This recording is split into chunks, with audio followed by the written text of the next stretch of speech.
Hello everyone, Susmita style কিচেনে তোমাদের সবাইকে জানাই ওয়েলকাম। আজকের রেসিপি কচুর শাক। খুব সহজভাবেই রেসিপিটা করব, চলো ঝটপট রেসিপিটা দেখে নাও। প্রথমেই তেল ভালো করে গরম হয়ে গেলে এখানে 4টে শুকনো লঙ্কা ফোড়নের জন্য দিয়ে দিয়েছি। তারপরে দিয়ে দিয়েছি একটু রাঁধুনি। এটা যখন ফোড়ন হয়ে যাবে তখন এখানে কুচো নারকেল দিয়ে দেবো। নারকেল কিন্তু কচু শাকে দিলে কচু শাকের স্বাদ কিন্তু অসাধারণ লাগে, দ্বিগুণ বেড়ে যায়।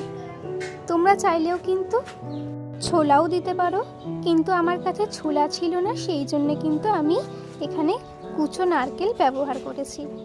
নারকেলটা কিন্তু ভালো করে লাল লাল করে ভেজে নেব। নারকেলটা যখন লাল লাল করে ভাজা হয়ে যাবে তখন দিয়ে দেবো কুড়ানো নারকেল। কুড়ানো নারকেলটা আমি কিন্তু ব্যবহার করেছি, তোমরা চাইলে নাও দিতে পারো। আমি দুটোই দিয়েছি যাতে স্বাদটা আরও দ্বিগুণ হয়।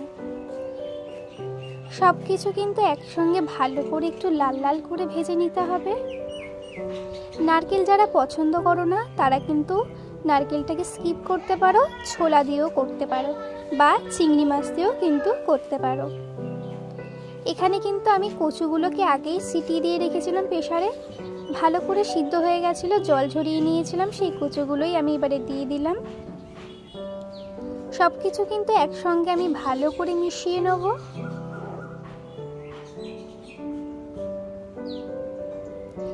এইভাবে একবার বাড়িতে কচু রান্না করে দেখো, অবশ্যই ভালো হবে। তারপরে এখানে আমি অল্প একটু নুন দিয়েছি, কারণ কিন্তু আমি সিদ্ধর সময় নুন দিয়েছিলাম, সেই জন্য নুনটা আমি এবারে একটু অল্প ব্যবহার করেছি। 2 চামচ হলুদ দিয়ে দিয়েছি। এবারে ভালো করে সব কিছু একবারে মিশিয়ে নেব।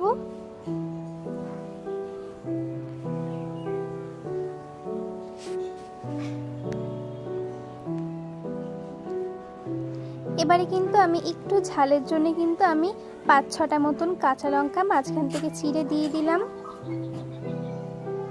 তোমরা কচু শাকে কতটা ঝাল খাবে সেটা তোমাদের উপর নির্ভর করে, সেই বুঝে তোমরা ঝালটা ব্যবহার করবে।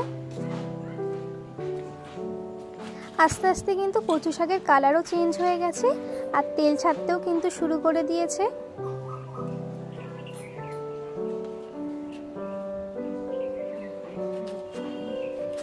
এবারে আমি একটু 2 চামচ চিনি দিয়ে দেব যাতে স্বাদটা ভালো হয়। কচু শাকে কিন্তু একটু মিষ্টি দিতেই হয়, তাহলে কিন্তু ভালো লাগে খেতে, নালে কিন্তু কচু শাকটার টেস্ট একদমই হয় না। ভালো করে মিশিয়ে নেব। দেখতেই পাচ্ছ আস্তে আস্তে কিন্তু কচু শাকের তেল ছাড়তে শুরু করে দিয়েছে, জলও টেনে নিয়েছে। এবারে কিন্তু আমাদের কচু শাক হয়ে গেছে। এই রেসিপিটা যদি তোমাদের ভালো লাগে অবশ্যই একটা লাইক, কমেন্ট, শেয়ার করে দিও আর অন্য কোনো ভিডিওর জন্য অপেক্ষা করো।